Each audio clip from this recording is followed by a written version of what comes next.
You and I as the Israelites, have to war within yourselves and against your own fleshly lusts. You have to war with worldly temptation.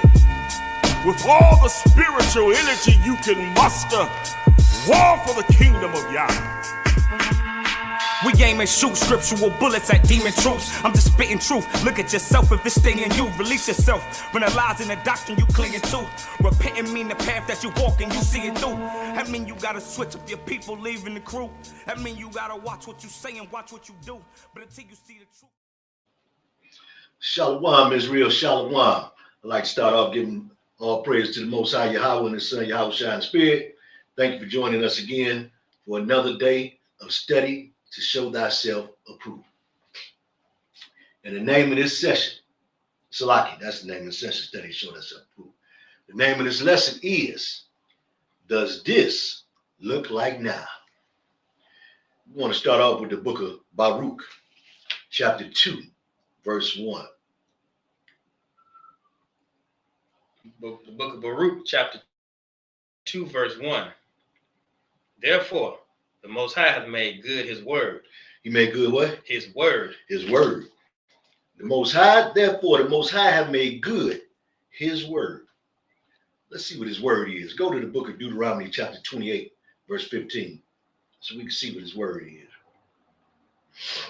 Book of Deuteronomy, chapter 28, verse 15. But it shall come to pass, if thou wilt not hearken unto the voice of the Lord thy God, to observe to do all his commandments and his statutes, which I command thee this day, that all these curses shall come upon thee and overtake thee. Is that his word? And it sounds like his word. Please believe it. That's his word. So if you don't hearken to do his will, you say all these curses gonna tear you up, all of them. Let's go back to the book of Baruch, chapter 2. Read me verse 1 through 3. Baruch chapter 2, verse 1. Therefore, the Most High hath made good his word, which he pronounced against us, and against our judges that judged Israel, and against our kings, and against our princes, and against the men of Israel and Judah, to bring upon us great plagues, such as never happened under the whole heaven, as it came to pass in Jerusalem, according to the things that were written in the law of Moses, that a man should eat the flesh of his own son and the flesh of his own daughter. Oh, wait a minute. That a man should eat what? The flesh of his own son. Oh, wait a minute. That a man should eat the flesh. I wonder how this happened before. Let's let the scripts tell you. Let's go to the book of Jeremiah, chapter 19, and read me verse 9. Book of Jeremiah, chapter 19, verse 9. And I will cause them to eat the flesh of their sons and the flesh of their daughters. Oh, so it has happened before. Keep reading though. And they shall eat every one the flesh of his friend in the siege and straitness, wherewith their enemies, and they that seek their lives shall straiten them. So this has happened before. In the siege. When was the siege? 70 AD. 70 AD. Read me verse 1 through Salaki, verse 2 through 9 in that same Jeremiah chapter. Yeah, Jeremiah 19, verse 2 through 9. Let's get that. Jeremiah chapter 19, verse 2. And go forth into the valley of the son of Hinnom, which is by the entry of the east gate, and proclaim there the words that I shall tell thee, and say, hear ye the word of the Lord, O kings of Judah and inhabitants of Jerusalem. Who are you talking to? Kings of Judah and inhabitants of Jerusalem. Talking to our people. Go ahead. Thus saith the Lord of hosts. Thus saith me. The Lord of Yeah. hosts. The God Apostle of, Maccabee. the God of Israel. All right. Behold, I will bring evil unto this place, the which whosoever heareth, his ears shall tingle. I wonder, has that happened before? And I wonder, is that still going on right now? Oh, okay. Keep going. Because they have forsaken me, and have estranged this place, and have burned incense in it unto the other gods, whom neither they nor their fathers have known, nor the kings of Judah, and have filled this place with the blood of innocents. Oh, wait a minute. Because they have forsaken us. No, forsaken Most High. Oh. Oh, this is why we in the peril we in now. This is why it happened back then, and it's happening right now. As the scripts say, it ain't nothing new up under the sun. Keep reading out. They have built also the high places of Baal. Oh, wait a minute. What do that look like? It kind of sounds like a church or The something. church. My goodness, not the SHIT house. Oh, excuse me, the church. Oh, yeah. That's what it looked like. Your temples, your churches, your mosque, all the places y'all gather in with this bull crap. That's what it looked like, the high places of Baal. Keep reading. To burn their sons with fire for burnt offerings unto Baal, which I commanded not, nor spake it, neither came it into my mind. Therefore, behold, the days come, saith the Most High, that this place shall no more be called Tophet. Tophet. It should no more be called Tophet. I wonder, where's Tophet at? I did have a map. I should have brought it out. But the land of Tophet is in Israel. Go ahead. Nor the valley of the sons of Hinnom, but the valley of slaughter. The valley of slaughter. Well, we were slaughtered at, and we still being slaughtered right here. Go ahead. And I will make void the counsel of Judah and Jerusalem in this place, and I will cause them to fall by the sword before their enemies, and by the hands of them that seek their lives, and their carcasses will I give to be meat for the fowls of the heaven and for the beasts of the earth. Man, it sounds familiar, don't it? He said, I will make void the counsel of Judah and Jerusalem in this place. We don't run nothing. He said, our carcasses everybody gonna get a piece of our ass. Every nation gonna get a piece of us, as they have. That's why we everywhere. Everybody that had a piece of us. You know what I'm saying? And they got a piece of us right here in our last captivity right now. Go ahead, Hunter. And I will make this city desolate and a hissing. Every one that passes thereby shall be astonished and hiss because of the plagues thereof. That sounds like everywhere the so-called nigga head, don't it?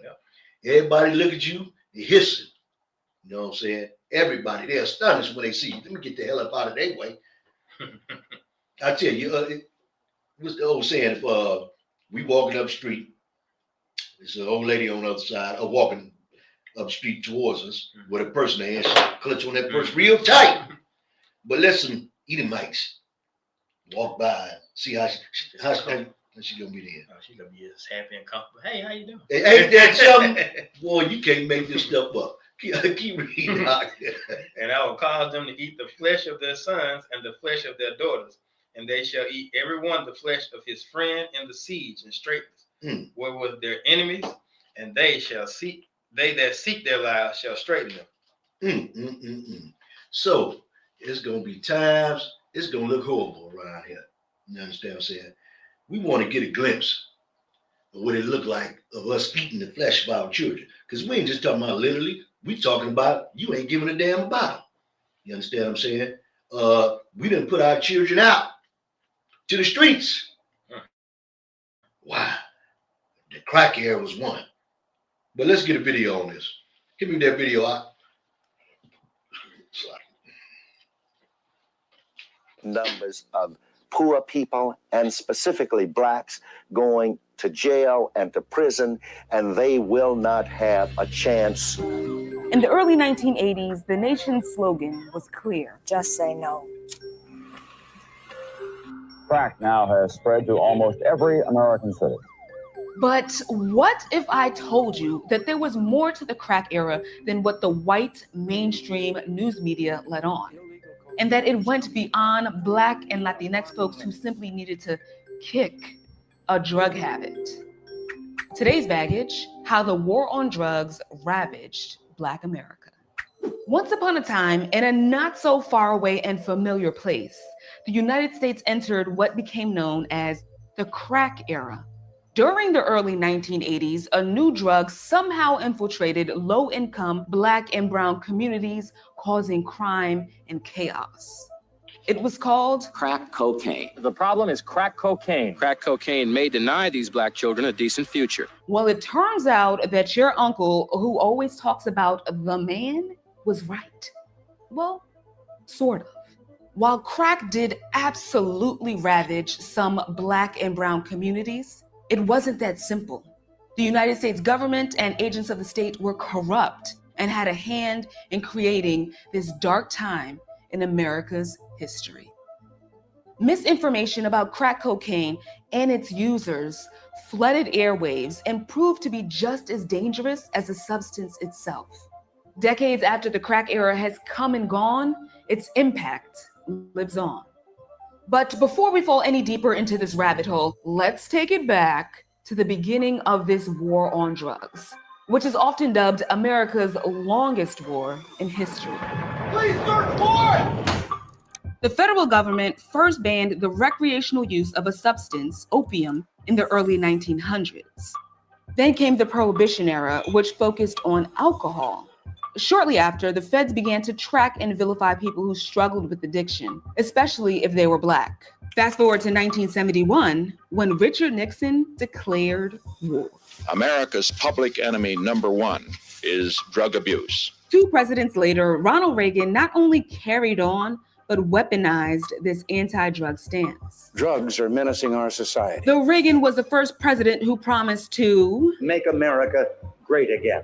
but rather he made things worse for low-income communities.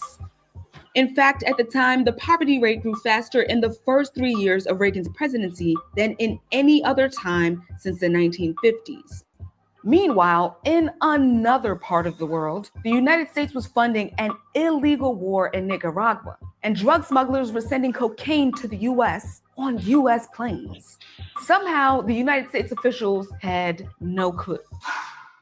Whether the United States actually loaded up the planes with cocaine, or whether they just kind of turned their backs, right, and let the planes take off and go to the United States and land. The United States knew I'll stop that video, at the very least that cocaine was being flown. So the purpose of me showing this crack video was, look here, a lot of people believe that so-called white man, the Edomites, bought the crack in and just destroyed us. No, that ain't what happened. Read Deuteronomy 28, verse 15 again. I'm going to show you why crack tore our ass up. Book of Deuteronomy chapter 28, verse 15. But it shall come to pass, if thou wilt not hearken unto the voice of the Lord thy God, to observe to do all his commandments and his statutes which I command thee this day, that all these curses shall come upon thee and overtake thee. This is why crack tore our ass up. This is why it looked like it looked. Now, we can go, look here. I can recall, I'm still young at 55, but I can recall back in the 70s where it used to look wonderful around the city of Detroit. You know what I'm saying? Here it is, 40, 50 years later, the houses look like they smoke crack. You know what I'm saying? Ain't but 2, 3 houses on the block. I remember all the blocks used to be filled up with houses. Now it ain't but 2, 3 houses on the, it look like Beirut around here or something. Like we over there in the Middle East somewhere. When we go back to Jeremiah, it speaks to us, we eat the flesh of our children and our friends. Yet, not always literally, but we eat the flesh. We didn't have to turn to crack because the so-called white man bought the crack over here. No, we turned to it because the Most High told us if we don't hearken to him, he gonna get at us. And he got at us. To where we start eating the flesh of our children, not just literally, but by just destroying them, destroying our children through the schools, all that. You know what I'm saying? Especially in the house, in a black household. No fathers. A lot of our children grew up with just their mothers in the house. The father was long gone because he was smoking rocks. If the father was around, the mama might have been smoking rocks out on the street on somewhere. That's eating the flesh of your children when you don't give a damn about it. But let's move on. Let's get the book of Baruch, chapter 2, verse 4. Baruch chapter 2, verse 4. Moreover, he hath delivered them to be in subjugation to all the kingdoms that are round about us. Wait a minute. He removed us to be in what? Subjugation to all the kingdoms that are round about us. What does that mean? Subservient. Keep going out. To be as a reproach and desolation among all the people round about, where the Lord hath scattered them. So he had removed us to all kingdoms. All of them. To be in subjection to all of them. Let's get this next video.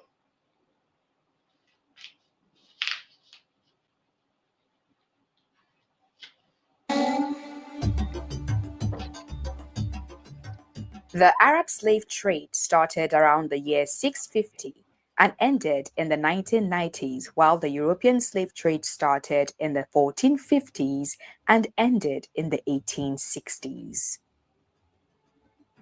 The Arab slave trade, also known as the Trans-Saharan slave trade, predominantly occurred in the Middle East, North Africa, and parts of Asia, stretching from the 7th century onwards. It continued for hundreds of years and was closely associated with the expansion of the Islamic Empire. On the other hand, the European slave trade, also known as the transatlantic slave trade, mainly took place from the late 15th century to the 19th century.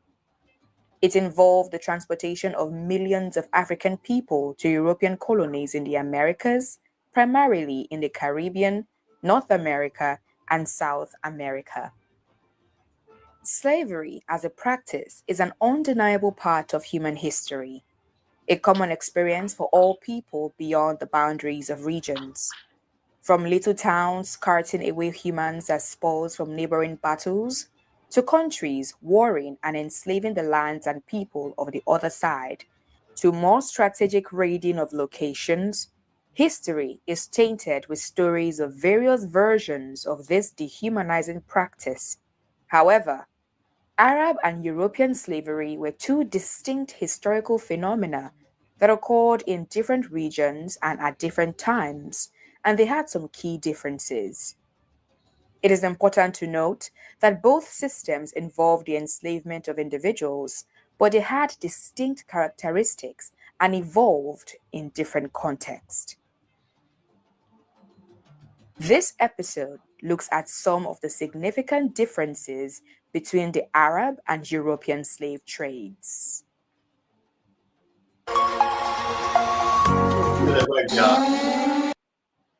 So, as the scripture we just read said, we will be in subjection to all kingdoms. That just showed you right there when we was in subjection to not only the Edomites, but to the Ishmaelites as well.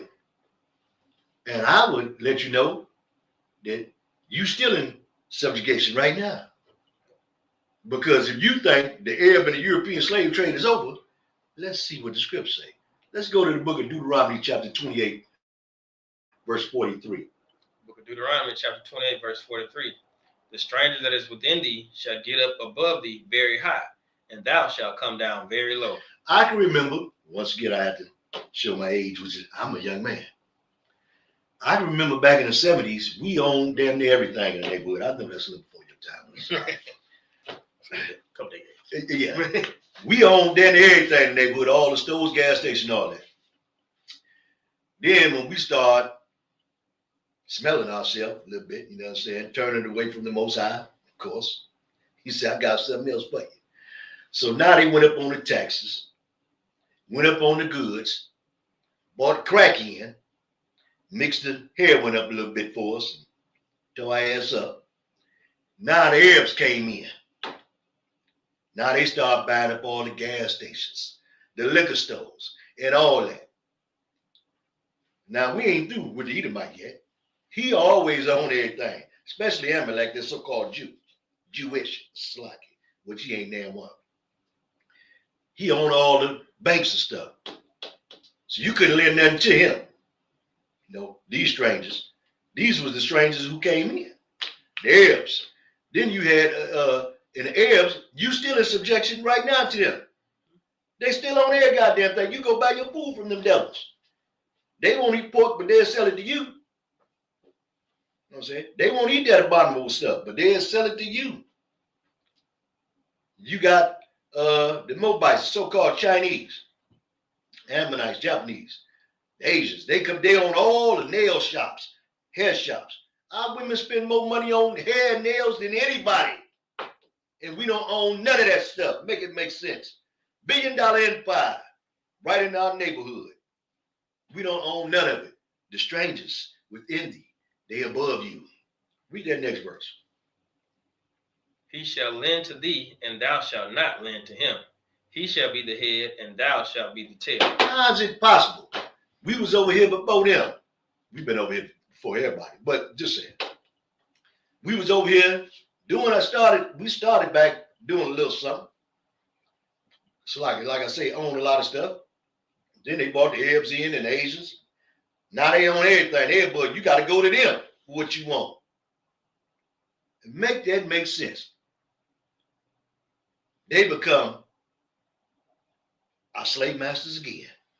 Ain't that something? But you wouldn't claim them as your slave master. Yeah, that's your slave master. You got to go and ask him for everything you want. Then he'll shoot you down like a dog at his gas station in the stove. Don't walk up out of there with no bag of chips. You dead. You dead. You understand what I'm saying? And they would be justified for doing so. Released as soon as they get to the court the next day. World something else. They make this stuff up. Let's go back to Baruch chapter 2 and read me verse 5 and 6. Baruch chapter 2, verse 5.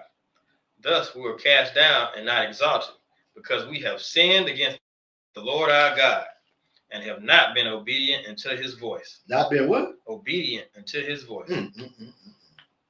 To the Lord our God appertaineth righteousness, but unto us and to our fathers open shame, as appeareth this day. Open shame as it appear this day. Man, let me tell you what shame is. Shame is when you don't know nothing. I want you to look at your school system, how they running the show, and why a lot of us end up in prison. All right, let's get that next video.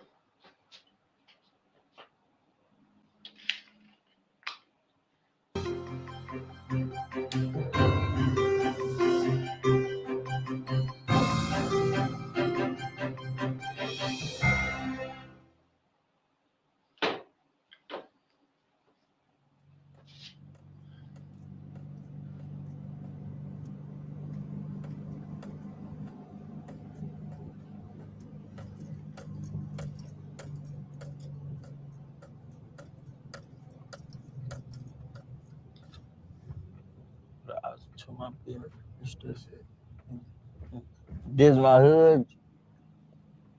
It's difficult to make it out the neighborhood because growing up, this is all you gonna see. From the gang banging to the fighting to the other stuff. Like look at that right there. Prostitute right there. Early in the day is 1 o'clock, 2 o'clock in the day. At nighttime though, it's like dark, like when you at that 4-way stop sign, it's murder one. Then you don't want to, you get killed out here. That be that. Being right here at nighttime is death trap. If you ain't from here, don't come here.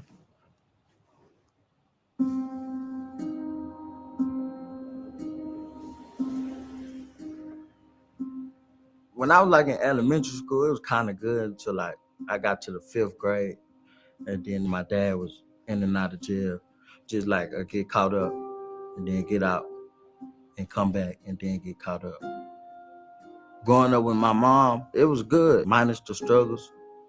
She was a single mother, like typical stuff, you know, not having food or not having nowhere to stay, gotta live, go from here to there. At first, like, you don't know what's going on because your parents will try to keep that from you, but then they can keep it from you for so long, so. She ain't never just like say like, oh, I need help or nothing like that, you know, but I feel like as a man, I should just help, like just me seeing what's going on. I got into the streets, started selling drugs and robbing and other stuff like that. Just trying to get a little money to help out.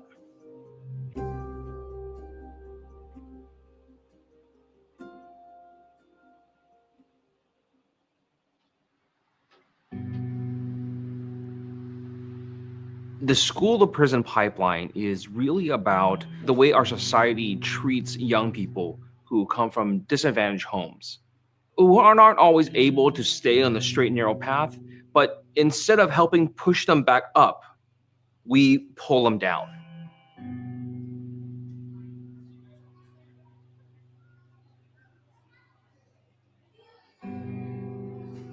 I was a teacher for 12 years and an assistant principal for 2.5 years. I was just a rule follower, always by the book.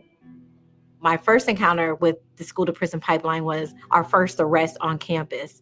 And what that looked like was we would arrest a student, but you would have to stay in the police office with that student while they were handcuffed until the police came, because that was the procedures.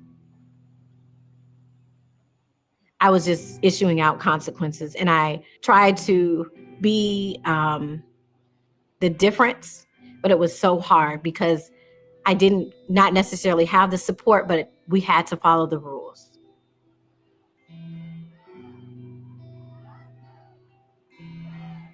Zero tolerance policies designed by our school systems dictate how schools will respond to student misbehavior or misconduct, and really leads our young people to ultimately just be, if I make a mistake, if I say something inappropriate, automatic consequence, whether that's an out of school suspension or in school suspension. And it doesn't really leave opportunities for students to actually learn from some of those mistakes and how to make better decisions. We now have replaced counselors and support specialists with our school safety officers. And the challenges with that is that school safety officers are not all, designed to, work with students, right? They're there to enforce expectations and rules and regulations. Not everyone is able to fit in these boxes. So school to prison pipeline. Look at it, it's been in play for our community for a long time. Once again, when we go back to the siege and to eating the flesh of our children, who teaching the children in the household? How many people you know with a family making the kids go to school? Very few. When I look out in these streets, most kids out in the streets, they ain't in school. They ain't in school. You heard the young brother say he grew up with his moms. He say, I felt like a man. So I went out there and started selling dope and robbing people to make ends meet. What happened to the father? Tell me that ain't eating the flesh of your children. Where the daddy at? That's ridiculous. And then what does moms do? Moms can only do so much with a young man anyway, but I mean, hey, now it comes to the school. The school got another plan because they already had something else in play. What they had in play was to send your children to prison. You heard the sister says she had to follow the rules. First thing they do, they got the security in there. That's to lock you up. That ain't to school you. They there to enforce penalties, consequences in your schools. See, they ain't got that out there in the Edomite school, so-called white man school. It ain't like that out there. They teach it. The kids in school for the most part. It's our kids that this happened to. Why? Because guess what comes in our community? The drugs. And we don't have to take those drugs. But we turn our back against the Most High. So we say, look here, I got something for you. I got something for you. You gonna eat the flesh of your own children. When I give you this crack and this heroin, you might not literally be eating them up, but you eating them up because you ain't doing right for them. You ain't doing right by them. This is why they end up in prison, for the most part. This is why a lot of our children out here dead in the streets. Because the mom and daddy don't give a damn. Kids staying out here. I know somebody say their child was out to like 4, 5 in the morning. I went there. You did? I said I went there. So she whooped the kid when the kid came back. The kid called the police. Mama whooped me. Police got there. Well, luckily, they ain't taking it. This time, they told Mama, look here, you ought to whoop her again for calling us. You know what I'm saying?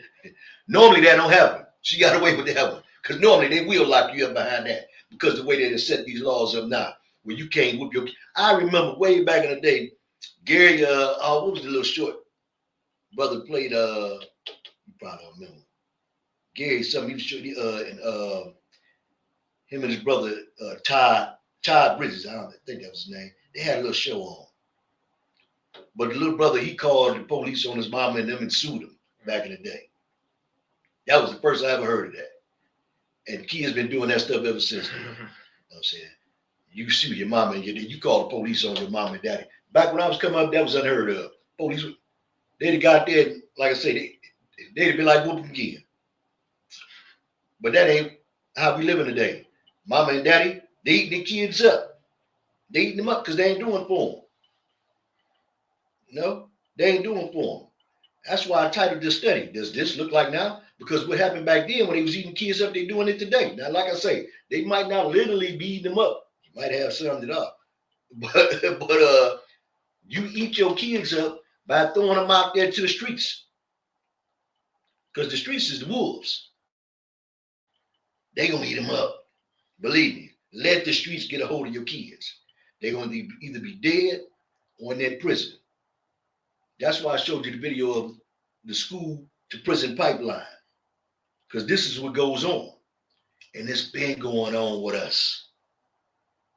It's been going on. They never wanted us. I seen something the other day where they showed, and which is true, in our neighborhoods and schools, they don't teach you about financial finances.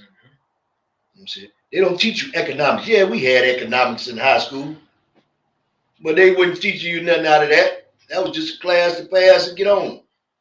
You know what I'm saying? They wouldn't teach you nothing about that. They didn't teach you about stocks and bonds.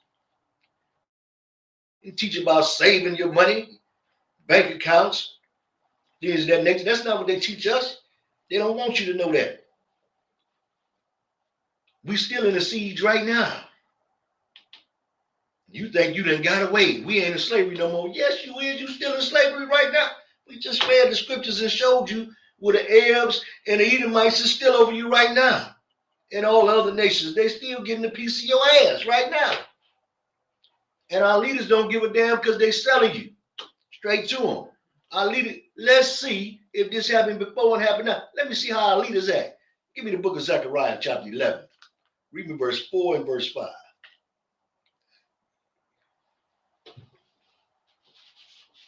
Zechariah chapter 11, verse 4. Thus saith the Lord my God, feed the flock of the slaughter, whose possessors slay them and hold themselves not guilty. Oh, wait a minute. Our possessors, you think they're going to say, oh, we sorry? No. Have you heard the slave master say, oh, I'm sorry for having you in slavery? No. And you ain't. Keep going.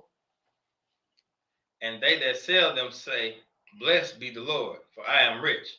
And their own shepherds pity them not. And our own shepherds pity us not. Why? Because they putting us right out there to be ate up. Our own shepherds pity us not. Your pastor, Pastor Porkchop, don't give a damn about you at the SHIT house, excuse me, the church house. They're in there clapping and dancing right now, doing that, say they got the Holy Ghost. Doing the jit. Shaking their ass and all that. Talking about that's the Holy Ghost. Your pastor's the biggest pimp I ever seen was the pastor. Not my uncles and them that was out there so-called pimping. They was playing. That pimp is your pastor. He riding good and living good. Legally. And selling everything in the church house while there. You can come get a pork chop and a wing ding dinner. Right at the SHIT house, excuse me, the church house. The same thing that was going on back then is going on now. It look all the same to me. We still in a siege. I've been seeing this all my life in different stages. May look a little different, but it's the same thing. And I'm sure it's been going on way before I came around. Way before I got here. And it's going to keep going on until we turn back to the Most High. Because if we don't turn to the Most High, it's going to keep looking just like it looks now.